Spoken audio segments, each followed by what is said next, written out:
It's great to welcome to the program today Jonathan Allen, three-time New York Times best-selling author, senior political reporter for NBC News.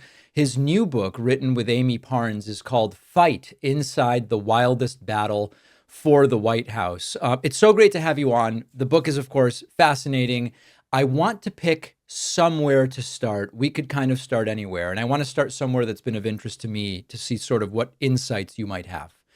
A year ago, 13 months ago, I went to the White House on the day of Joe Biden's State of the Union address, met with Kamala Harris in a small group. At the time, she was, of course, not the Democratic nominee for president. I was impressed with her.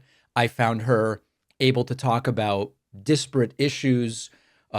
She was engaging. She was a very different Kamala Harris than what I had seen portrayed in interviews up until that point. That Kamala Harris, I believe, was there the first 12 to 15 days of her nomineeship.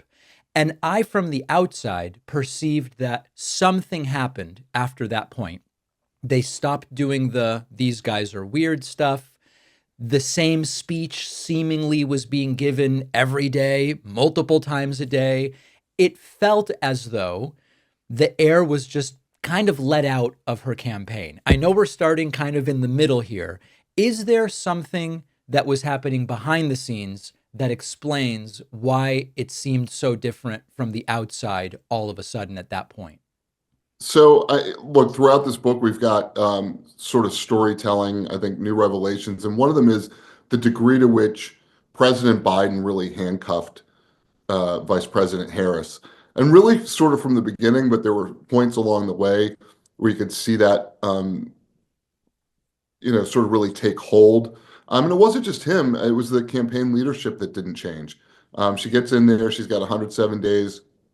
She decides to leave the campaign leadership. Jen O'Malley Dillon, the campaign manager, in place. Jen O'Malley Dillon has her lieutenants. They were running a race for Joe Biden that was on track to lose. That was not focused on change. Most of the American public thought the country was on the wrong track. So, and when I say most of, I don't mean 51 or 55%. I'm talking about like two-thirds to three-quarters of the country thought we were on the wrong track. So there were obviously a lot of Democrats who were going to vote for Biden, but were dissatisfied, or people who are sort of outside the political process that were dissatisfied, but might have been available as Democratic voters. And what you see from Biden uh, throughout this book is him sort of leaning over Kamala Harris's shoulder and telling her there should be no daylight between the two of them. He was very concerned about his legacy, very concerned about not being undercut by her. Very confident that the track that he was on had been the winning one. To this day, he tells people he would have won, which I think is absolutely absurd, especially after what we saw on the debate stage. So I think, the White House staff told the campaign staff that it was okay to have some distance between the two of them, for her to, bring a sort of change message and to be a different candidate than Biden. But Biden himself was telling Harris, don't throw me under the bus. Like I said, the words he used to her were "no daylight, kid." And I think she felt hamstrung. Not just by him saying that. I think through her own sort of feelings of loyalty, which I think can be a very good character trait, but can also be a devastating one. So I think what you observed, I think, is true. A candidate that was much more contained and packaged than you sometimes see from Kamala Harris, if you meet with her in private. I was very upfront with my audience. I wasn't cagey at any point, and I just told my audience throughout 2024, at every point in time, who do I think is the most likely person to defeat Donald Trump? And for a while, even though I was, again, being upfront with my audience that this is not the same Joe Biden of 4 years ago, it's certainly not the same Joe Biden that ran circles around Paul Ryan in that 2012 debate, I was making the calculation in, I don't know, April of 2024, that at that point, the damage from him getting out would have been worse than going in with somebody who is not at their A level. For me, it very clearly changed with the June 27th debate. Can you talk a little bit about the behind the scenes? Because you go into the book in so many different ways, the concerns behind the scenes and the efforts to hide the reality of what was going on. But in terms of my pragmatic, who do I think is most likely to beat Trump? Did people behind the scenes up until the June 27th debate also think that it was the best shot up until that point, or did something happen earlier to change that view? So it's a great question, and I think it depends on who you are behind the scenes. I think the closer you are in proximity to Joe Biden, the more you believe and we're willing to make the case that only Joe Biden can win. So if you're talking about Mike Donilon and Steve Ricchetti, the top White House advisors, if you're talking about First Lady Jill Biden, and of course Joe Biden himself, we see this deterioration, but it's not linear. It's not like Joe Biden's here one day and gone the next, right? So. Uh, President Biden wanted to be president of the United States for his entire adult life. He finally gets to that place. He beat Donald Trump, felt the love from Democrats about having done that. And, from his perspective, it's understandable that he was the best candidate to run. But what you see behind the scenes um, is just these different points where he is deteriorating. And, one example that we have in the book is Eric Swalwell, the congressman from California, who had Yeah. run against Biden in 2020. They'd fought on a debate stage, goes to the White House in the summer of 2023 for a congressional picnic, and Biden doesn't recognize him. And Swalwell has to kind of cue the president. We tell a story about Kevin McCarthy, the Speaker of the House, Republican Speaker of the House, until he was, what's the best term for it? Like jacked by the rest of the Republicans. But he's at the White House, for an event with Jackie Walorski's family, former congresswoman, late congresswoman. Biden had done a shout out to her at an event like a month after she died. And as a makeup, he invited her family to the White House and they go on this sort of meandering tour. And Jill Biden says to her husband, don't go outside. Don't take him outside. It's at night. He walks them outside, takes them to a pool house and, the pool house at the White House. And it's like a couple locker rooms. And he's showing it off as though it was like a Gilbert Stewart painting of George Washington or something. And McCarthy's thinking like, I got to act like a staffer and sort of, move him into a better place. And, there are just all kinds of things that that Biden's staff does to start trying to accommodate him, whether it's physical needs in terms of like new shoes or getting onto Air Force One using a smaller set of stairs, down to using neon tape to show him where to go when he's going to fundraisers. So there's just a lot of signs of deterioration, and it's hard to know with some of the people very closest to him, what exactly would have triggered them, making a call to say like this can't go on because ultimately the president's got the power, and the minute you're a close advisor and you tell him to get out, you get thrown out of the room. Was it the June 27th debate that ultimately was dispositive in kind of orienting the train towards getting out?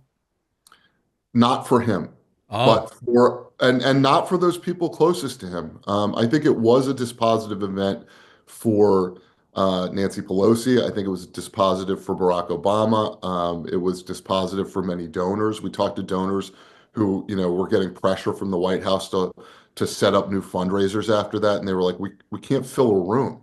And then the super PAC donors to a group called Future Forward just choked off all of their cash for the super PAC. I mean, it was just really a sort of I'm trying to think of the right term for it, but you just had this incredible coming together of Democratic influence folks who tried to push him out. But again, the president of the United States has all the power to stay in or get out.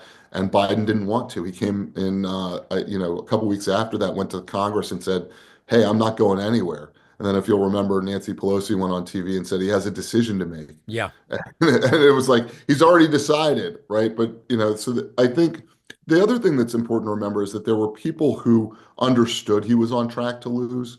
I think Pelosi was one of them. I think Obama was one of them, who saw that debate, and I think they were stunned by it, as everyone was. I don't think anyone thought that he would show up quite that way. But for some, it was more of an opportunity to do something that they thought probably needed to be done before. And for most of the Democratic universe, it was, an oh my God moment. Like they had no idea because they'd been told by the White House over and over and over again that Biden was fine. They dismissed Republican criticism as Republican criticism because it was coming from the other side. They say, well, if the Republicans say Joe Biden's not not fit to run or not fit to serve, then it must not be true.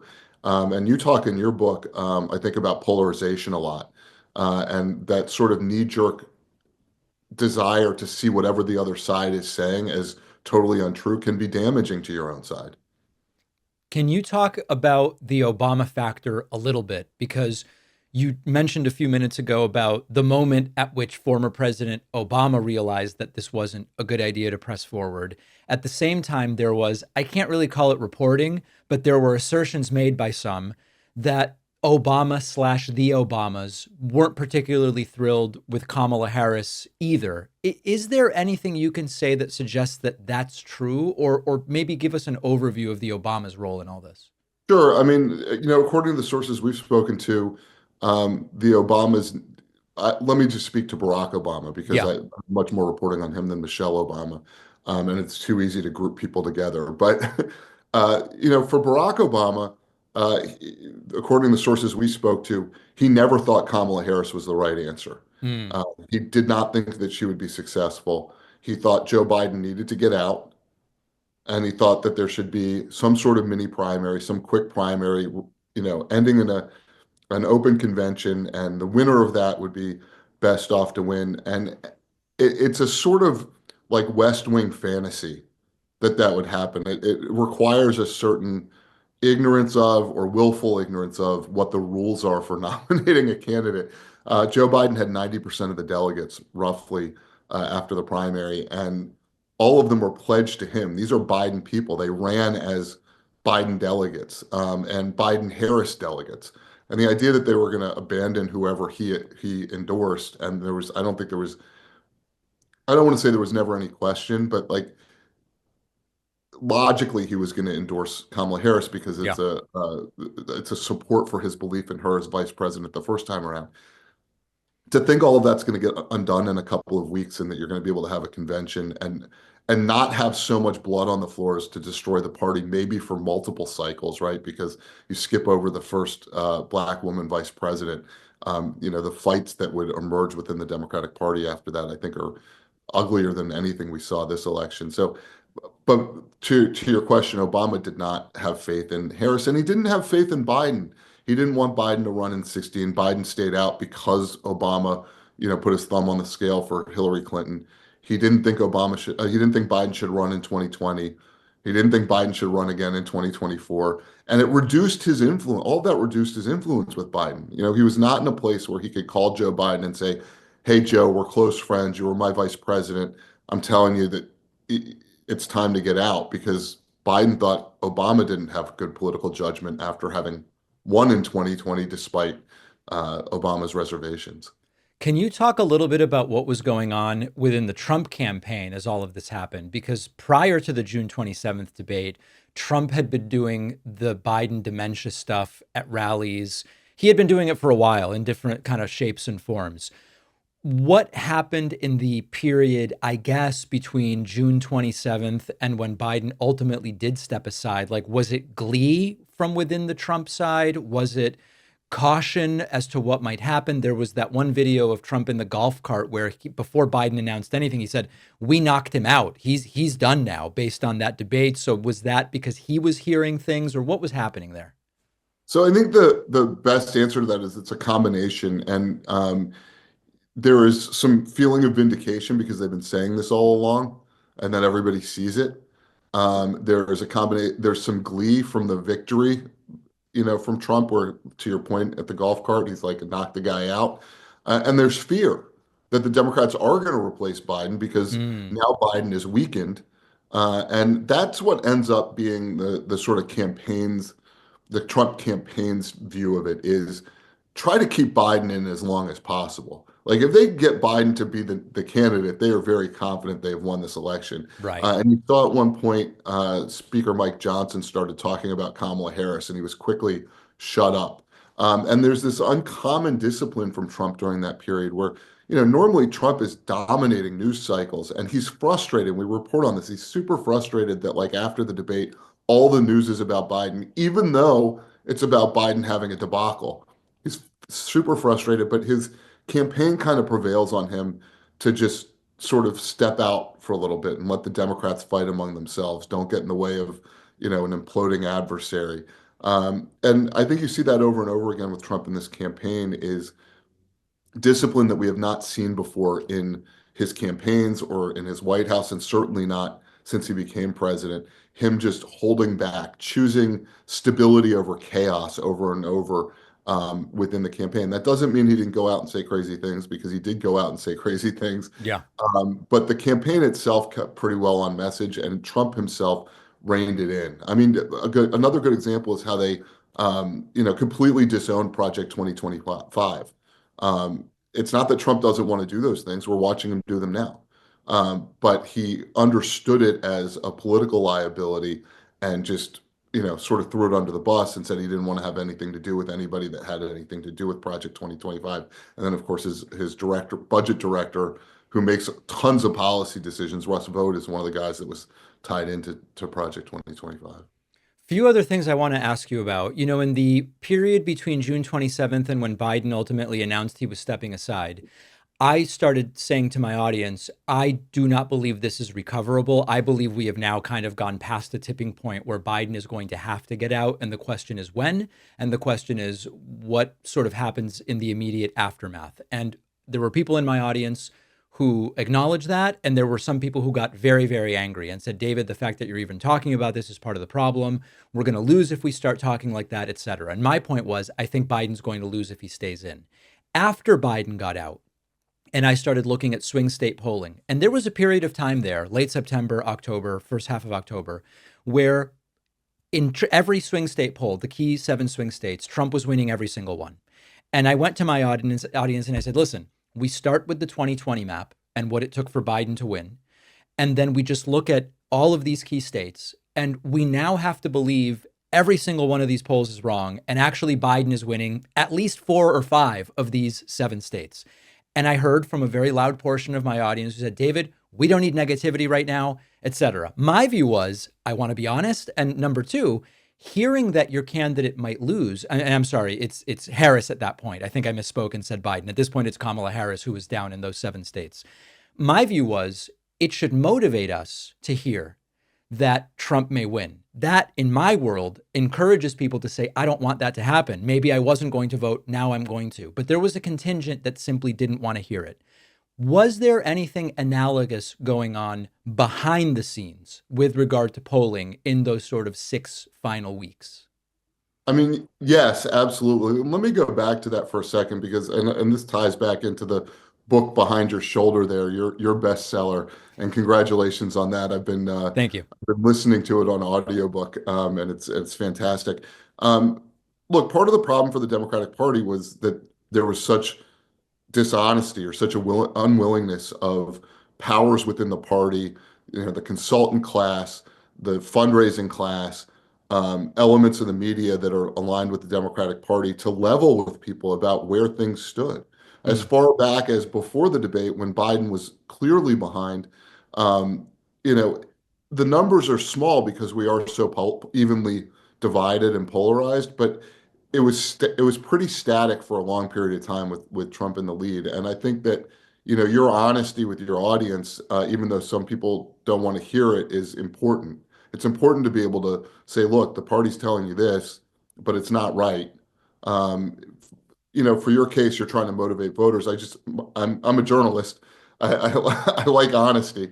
But I think, what you saw in the campaign, on the Harris campaign, is they kind of hit a ceiling. She was rising and rising. She recovered what Biden had lost. She got yes. past the point where Biden was, and they got into, what I would call like a virtual tie with Trump. Like, so if you ask her people, I would say, as late as early October, her internal polling showed her winning uh, a majority of the electoral votes.